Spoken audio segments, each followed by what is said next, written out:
boa noite. Compartilhando com vocês nesta noite uma palavra nas pegadas da unidade.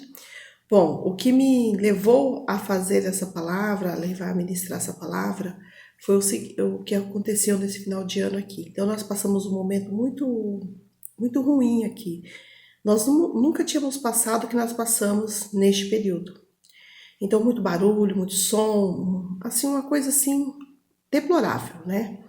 E daí eu fiz uma oração. Nossa, eu fiquei nervosa, daí fui lá orar para Deus, daí falei, e daí depois passou um período, acho que uns 2 dias, eu fiquei assim arrependida da oração, né? E daí, lendo a Bíblia, me deparei com o livro de Esdra. A história de Esdra e a oração de Esdra em favor do povo, né? Esdra, um homem, um sacerdote e um escriba. Então eles tiveram um período exilado na Babilônia, ficaram um período de 70 anos na Babilônia, e Esdra, o coração de Esdra sente o peso do coração de Deus em favor do povo de Israel, né? E o povo estava ali em Jerusalém. E daí o que acontece, né? Esdra era um homem com as suas fortes emoções. As emoções dele conseguiu passar para o povo.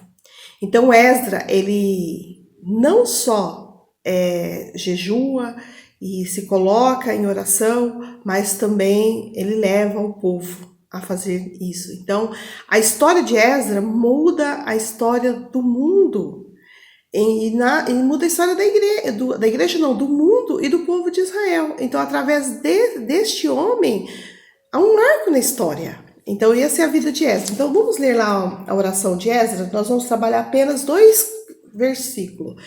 Só 2 versículos que fala a posição de Esdra. 9, do 5 ao 6, diz assim: E perto do sacrifício da tarde me levantei da minha aflição, havendo já rasgado a minha veste e o meu manto, e me pus de joelho e estendi minhas mãos para o Senhor meu Deus. E disse: Meu Deus, estou confuso e envergonhado para levantar a ti a minha face, meu Deus, porque as nossas iniquidades se multiplicaram sobre a nossa cabeça, e a nossa culpa tem crescido até aos céus, né? Então ele fala assim que a culpa tem crescido. Então ele não fala a culpa do povo, a nossa culpa. Então ele se coloca nessa posição, a minha culpa, eu tenho chegado à iniquidade diante de ti. E com certeza Deus se agrada muito desse homem, né? E se agrada muito dessa oração dele.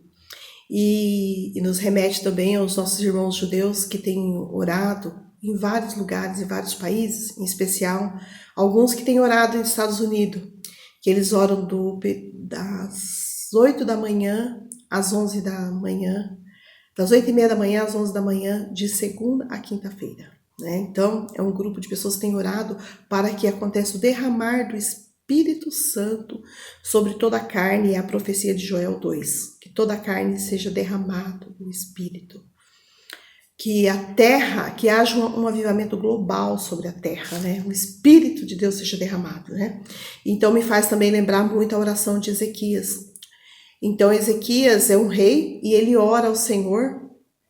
Primeiramente ele recebe um decreto do profeta Isaías, que Deus manda Isaías ir até o rei e falar para o rei que os anos de vida deles cessaram, né? Ele tem uma enfermidade e os anos de vida dele cessaram. E quando o profeta sai, então ele vira para o canto da parede e faz uma oração: Senhor, eu sou justo diante de ti. Senhor, andei meus dias com retidão. Né? Então ele ora e chora amargamente. E Deus se compadece da oração dele. E antes mesmo que o profeta tenha saído do pátio, Deus manda o profeta voltar e falar com ele. Fala para ele que tem acrescentado 15 anos de vida para ele. Então o profeta volta lá, Isaías é o profeta, faz uma pasta de figo e ele sara. Então ele fica curado. Então essa é uma passagem assim que mostra o relacionamento de 2 homens, né? 3 homens na realidade, né? Esdra, Ezequias e, no caso, o profeta Isaías. Homens que estavam a esperar de Deus e ouvir Deus, né? E o relacionamento de Deus, né? Bom, e o que nós olhamos também, quando nós paramos para ver um pouquinho da história, nós olhamos a história das 10 virgens, né? É a 5 prudentes e as 5 imprudentes. O que acontece foi o que elas não fizeram antes, né? Então, teria que ter se preparado antes, então não se preparou. E o que acontece com elas, né? Então não estava preparada. Então remete o quê? Remete à igreja, o que nós temos que fazer antes, não depois. Depois não dá mais tempo. Qual é o papel da igreja hoje, nesses dias, né? É carregar as nossas baterias. Carregar as nossas baterias em Deus, né? Carregar momento de oração, momento de busca, né? E esperar em Deus. Mas só é possível nós esperarmos em Deus quando nós estamos com as nossas mentes desocupadas. Esvaziar as nossas mentes de nós mesmos, do nosso querer, da nossa vontade, dos nossos objetivos. E nós temos que esvaziar para que Deus possa falar. Deus não tem como falar em nós quando nós estamos com a nossa cabeça cheia de tanta coisa, né? Qual é o princípio de esperar em Deus? Qual é o princípio de esperar em Deus? Não ter nada na nossa mente que ocupe o espaço. Somente Ele. Não ter nada. Então não é os nossos fazeres, não é as nossas preocupações, não é o que eu posso fazer, não é os meus projetos, não é a minha capacidade, não é a minha inteligência, não é nada disso que vai ocupar. Não é nada disso que ocupa a nossa mente que vai fazer com que Deus fale em nós. Quando nós estamos vazios de nós mesmos, porque nós não somos nada. Quando nós esvaziamos de nós mesmos, tem como Deus falar nos nossos corações. Esvaziarmos de nós, né? Jesus fala assim, né? Esvaziar das vossas vãs maneiras de viver. Deixar para trás tudo isso. Não é o pecado. Ele não está falando do pecado. É aquilo que tem ocupado a nossa cabeça. É aquilo que tem ocupado a nossa mente, ocupado o espaço de Deus em nós, né? Nós vivemos nesses dias do coronavírus, né? 2 anos e pouco de pandemia e ainda não acabou, né? Então, o povo todo ficou recluso dentro de casa. A maioria das pessoas veio trabalhar dentro de casa, outros ficou dentro de casa mesmo por alguns motivos, não poderia sair. Famílias inteiras que não tinham mais o hábito de ficar dentro de casa, ficaram dentro de casa e ali começaram a brigar, desentender, casamento, tanto divórcio no mundo e na igreja. As pessoas se divorciaram porque não conheciam o próximo, né? Os filhos, né? Então, o problema dentro de casa, as crianças iam para a escola, as crianças deixaram de estudar. Então, tudo dentro de casa. Então, virou assim um tormento. Mas porque não estavam em Deus. Não estava em Deus. O princípio não era Deus, né? O que movia o homem não era. Do que movia eles não era nada. Eles estavam ali, vivendo todo mundo junto, mas esqueceu da essência, que é chamar Deus para dentro da família, é Deus para dentro da casa. Então, isso é que nós vimos. A igreja não está preparada. A igreja não está preparada. Então é necessário esvaziarmos de tudo aquilo que nós pensamos para poder ser cheia de Deus, cheia, a igreja cheia, né? Para poder suportar ainda o que nós temos por vir. Nós não sabemos ainda. Mas uma coisa nós temos certeza, que o Senhor é aquele que nos fortalece. A nossa força não vem de nós. Não é da nossa condição de trabalho, não é da nossa condição de inteligência, não é nada. A nossa força vem de Deus. Lá em Isaías 40, 28, 31, diz assim. Essa palavra diz assim: dá força ao cansado e multiplica as forças que não têm nenhum vigor. Os jovens se cansarão e se fadigarão, e os mancebos certamente cairão. Mas os que esperam no Senhor renovarão as suas forças, subirão com asas como águia e correrão e não se cansarão, e caminharão e não se fadigarão. A palavra diz assim: aqueles que confiam no Senhor não se fadigará. Aqueles que confiam no Senhor não se cansarão, as forças serão renovadas. Serão renovadas as forças. Então as nossas forças são renovadas. A força nossa não está em nós, não é o vigor, né? Nós vimos pessoas fortes nesses dias, pegou Covid, não quer dizer nada, coisa que nós nem vemos. E abala as vidas, levou quantas pessoas foram embora. Então a nossa força é em Deus, estar em Deus, é confiar em Deus. A nossa capacidade não é nada, é só em Deus. É Ele que renova as nossas forças, é Ele que dá as nossas forças. Fala assim: os que não estão em Deus cairão, desistirão, mas aqueles que permanecem ficam. E aqueles que permanecem em Cristo, permanecem em oração, esses vão embora, esses permanecem em Deus. Lá em Mateus 15, 13 diz assim, que toda planta que não é plantada pelo Pai, que Ele não plantou, é arrancada. Então tudo aquilo que nós fazemos, que não foi Deus que mandou, é arrancado, não vale nada. O que nós temos que fazer tem que estar no Pai. O Filho nada pode fazer. Nada pode fazer se não está no Pai. Por si mesmo ele não faz nada. Jesus não faz nada por si mesmo. Ele faz de acordo com o que está no Pai. Isso que está escrito lá em João 5,39. Então quer dizer o quê? Que Jesus faz aquilo que está no Pai. O Pai está nele e ele no Pai. Então quando nós estamos no Pai, o Pai está em nós e nós podemos fazer porque nós estamos ligados no Pai. É como se é uma videira que dá vida. É como uma árvore que solta os seus ramos com vida. É quando nós estamos no Pai. Se nós acharmos que o que nós fazemos tem valor, nós estamos totalmente enganados. Porque não tem valor nenhum. Não tem condições de plantar nada. Nós não temos condições de plantar nada, de inventar nada, de produzir nada, porque nós não somos nada. A sombra de Pedro curava por onde ele passava. Era algo sobrenatural. Não era dele. Ele não podia ter controle sobre isso.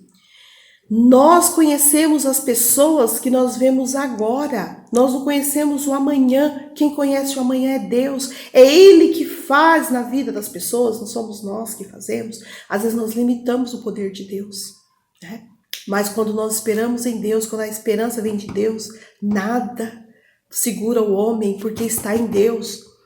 Quando nós olhamos, né, nós vemos a Bíblia, tem profeta que faz coisas tremendas. Quando nós olhamos profetas que sonhou o sonho de Deus, profetas que fez tantas coisas em projeto de Deus, no projeto de Deus. Quando nós olhamos pela vida ali de um profeta que andou durante 3 anos nu, Deus mandou. Ele não fez porque ele quis, né? Então nós vemos o quê? Tantas coisas extraordinárias, está escrito na Bíblia, né? A Bíblia é um Facebook, né? Então conta tudo, então não esconde nada. Então, o que nós vemos, né?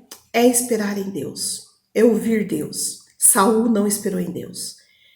Ele estava perdendo a guerra, o que ele faz? Vou fazer um sacrifício? Não vou esperar Samuel para oferecer o sacrifício. Então ele faz a oferta. E o que acontece com os do reino dele? Sara não espera. O que acontece com Sara? Ela está demorando, filho. Deixa eu dar uma ajuda. Foi lá e dá Agar e tem um preço alto, né?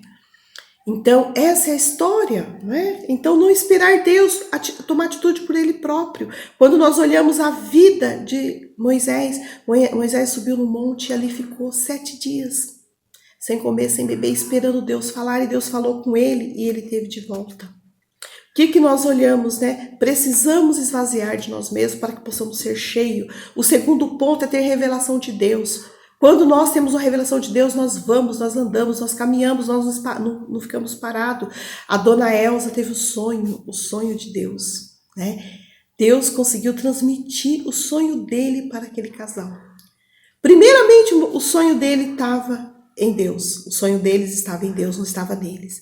Mas quando Deus encontrou essa brecha, eles sonharam o sonho de Deus. Isso é para as nossas vidas, sonhar o sonho de Deus. Nós somos o sonho de Deus. A dona Elza, o seu Franco, disse sim ao sonho e surgiu o grupo. A história do grupo é marcante, né? Jesus, né? Jesus, ele não ficava esperando, né? Jesus, ele ia. Então ele ia pelas aldeias curando as vidas, salvando as vidas, curando de toda enfermidade. Porque o Pai estava nele, ele estava no Pai. Então ele estava o tempo todo ligado um ao outro, né? Quando nós paramos para ver a história, do povo judeu, né? Quando nós paramos para ver a igreja, qual é a visão da igreja para os dias de hoje? Qual é a visão que Deus tem para nós nesses dias? Qual é a visão que Deus tem para nós? Qual é a visão que Deus tem para mim? Eu quero sonhar os sonhos de Deus. A igreja precisa sonhar os sonhos de Deus. Nós precisamos sonhar os sonhos de Deus, esvaziar de nós mesmos para sermos cheios dos sonhos de Deus, dos projetos de Deus, não os nossos projetos, né? José contava o sonho o tempo todo. Ele, desde a juventude, começou a contar os sonhos dele. Eu vi os 12 feixes se dobraram. não é 12, acho que é 11, né? Se dobraram. Então, eu queria dizer, então, são os 11 irmãos se dobrando diante dele, né? E depois ele fala assim, teve outro sonho, que o sol e a lua também, né? E os feixes ali, então ele viu aquilo ali e contou para o pai, para Jacó. O que Jacó fala? Então você quer dizer que eu e sua mãe também iremos se dobrar diante de você? O que nós vemos nisso? José precisava contar o sonho que estava nele, o sonho de Deus estava nele. José ia ser vendido. José foi para o Egito, ali ele é escravo ali no Egito. E o sonho de Deus era o projeto de tudo isso. E José, quando ele está lá no cárcere, 2 anos já, depois que ele conta o sonho, que o copeiro e o padeiro contam o sonho, nesse período o que acontece, né? Ele fala, lembra de mim. Passa 2 anos e eles não lembraram de José. Mas um dia eles lembraram de José. E daí o que acontece com a vida de José? Nós vemos lá, em Salmos 105, a história dele, né, que é o 16, fala assim, do 16 ao 19, que fala assim, chamou a fome sobre a terra e destruiu todos os seus suprimentos de pão. Mandou adiantando deles um homem que foi vendido como escravo, José, cujos pés foram apertados com grilhões e quem pusera em ferros, até que se cumprisse a sua profecia e a palavra do Senhor o justificou. Então ele espera do Senhor. Então a espera é uma espera ativa, uma espera de oração, uma espera fervorosa, né? Esperar ativamente em Deus. Quando nós esperamos em Deus. A oração é o quê? A oração é esperativa em Deus. Quando o irmão ora, eu oro, você ora. Né? Quando o irmão está orando, ele está diante do trono de Deus. E você está ali também. Você está junto ouvindo a oração, você também está diante do trono de Deus. Né? É uma esperativa. Assim é o carvão, quando você coloca ele na churrasqueira, ele não tem vida, mas quando você joga o álcool, joga o fogo, acende e ali incendeia, produz vida. Assim é as nossas vidas, produzindo vida quando nós estamos em Deus, né? Quando nós esperamos em Deus, é uma esperativa em Deus, não descansar em Deus, né? Jesus, o que Jesus pede para os discípulos? Fica em Jerusalém até que desça o Espírito. E falou para eles assim, espere em oração. Não falou para eles, espera pescando, espera na sua casa, espera descansando. E não falou, espera 5 dias, espera 20 dias, espera 30 dias, espera 4 meses. Não, espere em oração. Eles tinham que esperar, eles não podiam sair dali. E a partir do momento, com 10 dias, desce o Espírito Santo ali, o Pentecoste desce. E depois que desce o Espírito Santo ali, eles são cheios do poder de Deus. E fala para eles assim, ide, vai. Agora vai pelas aldeias, vai ali curando, vai levando as boas novas, vai salvando. Foi o papel dos discípulos e fez esse marco na história. Isso que quando nós olhamos, né? Então, qual tem sido as orações de muitos irmãos nesses dias, né?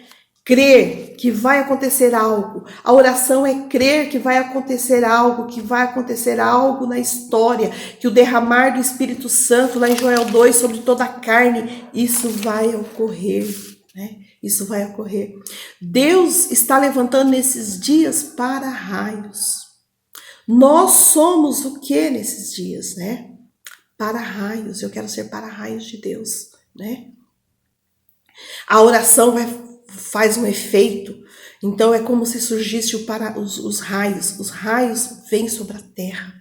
Então, e esses raios, ele descansa onde? No para-raio. E nós somos o para-raio de Deus. Eu sou o para-raio, cada um de nós. Quando você se reúne na sua casa com a sua família, você é o para-raio de Deus. E a hora que vir o poder de Deus, nada vai segurar, né? Então, lá em Oséias fala assim, né? Lá em Oséias tem uma palavra que diz assim, Oséias 6:3, conheçamos e prossigamos em conhecer ao Senhor. Como a alva será a sua saída e ele nos virá como chuva seródia que rega a terra. Assim será a vinda do Senhor sobre a igreja. O que nós olhamos, né? Nós podemos olhar uma história que surgiu de uns anos para cá, né? Em 1970, o Islã não era nada. O islamismo estava apagado. Estava ali, levando a vidinha deles, cada um na sua mesmice. De repente, estava sendo gestado estava sendo gestado ali, estava sendo gestado, uma gestação do mal. E quem que se levanta? Um homem chamado Ayatollah Khomeini, no ano de 1979, e faz uma revolução no islamismo, e o islamismo se torna o que é hoje, né? Se torna uma coisa assim sobre a terra, né? Sobre os países, né? Tem dominado países. Isso, estou falando de agora, de 1979. Então eles ficaram mais de 600 anos. Então teve uma gestação. Assim será a gestação do povo de Deus. Está sendo a gestação do cristianismo. O cristianismo, nós vamos crer que o cristianismo está sendo gestado.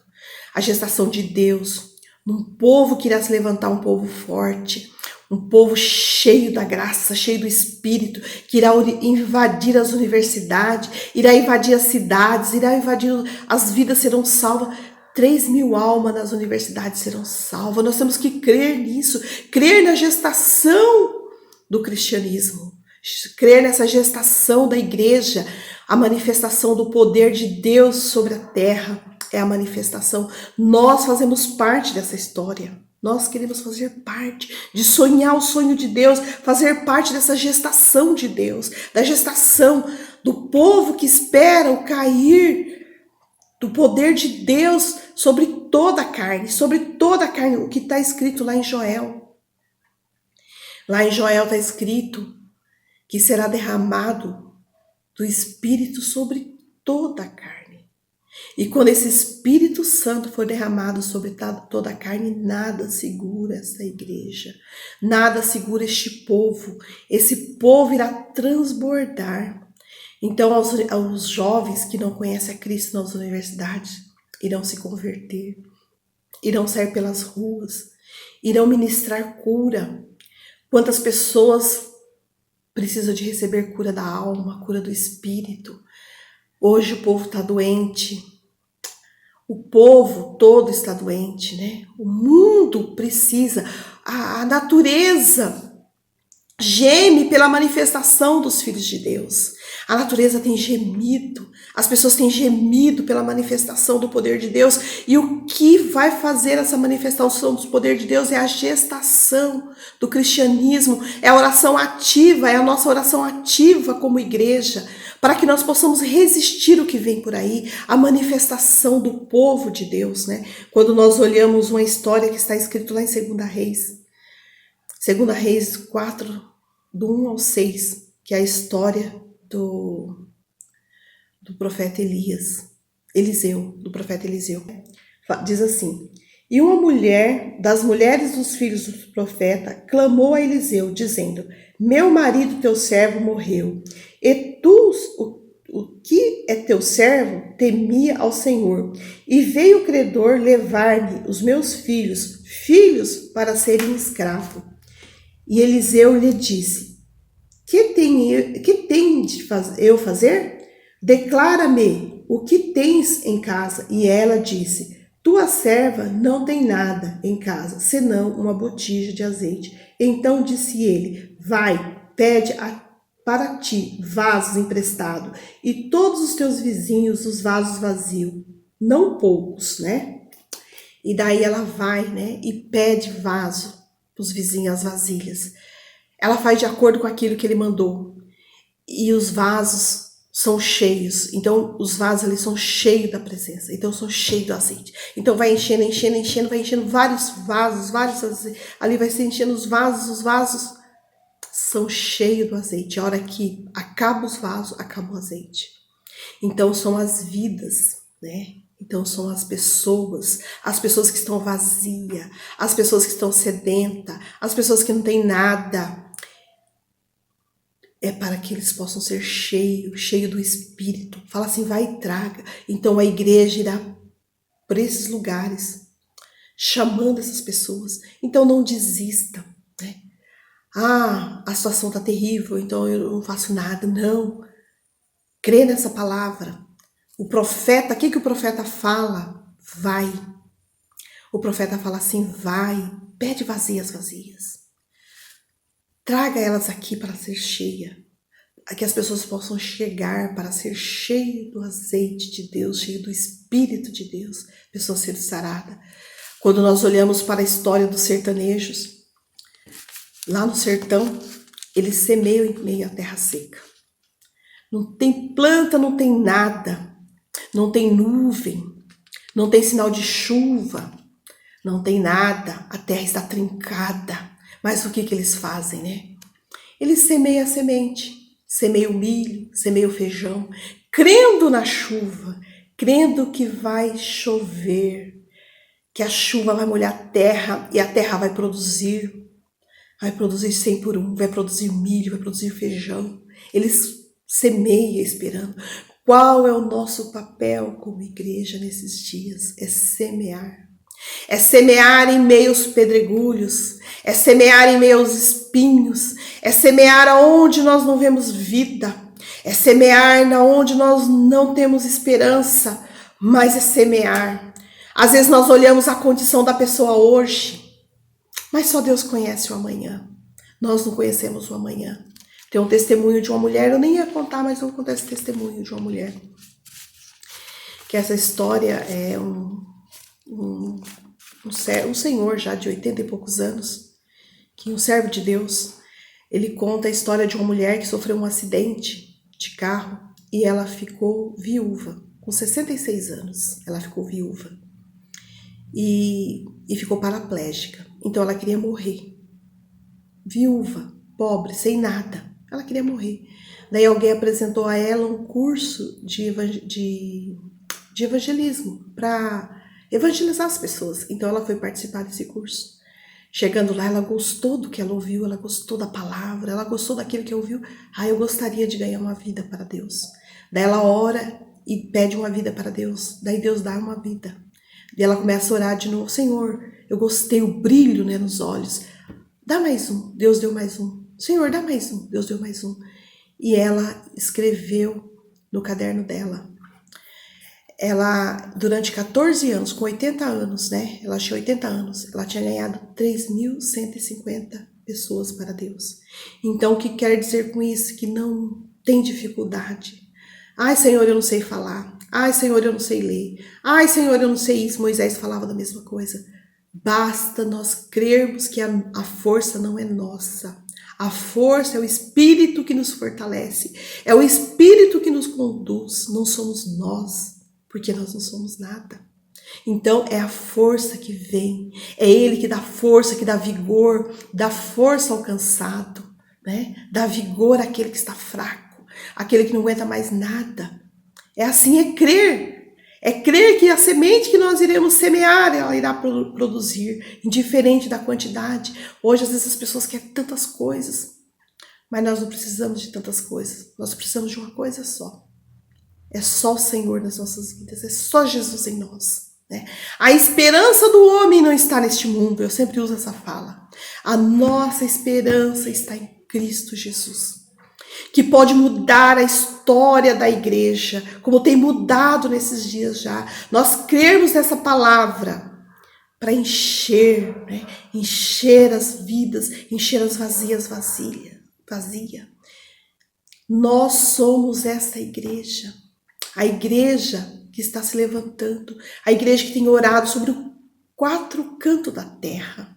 Sobre o 4 cantos da terra, a igreja tem clamado nesses dias, tem tido pessoas clamando por esse avivamento, um avivamento global que vem a incendiar essa gestação do povo do cristianismo, do povo cristão. Nós cremos na manifestação deste poder. Amém, amados? Muito obrigada por esses momentos. Eu agradeço, que Deus nos abençoe e nos dê muita graça. Amém?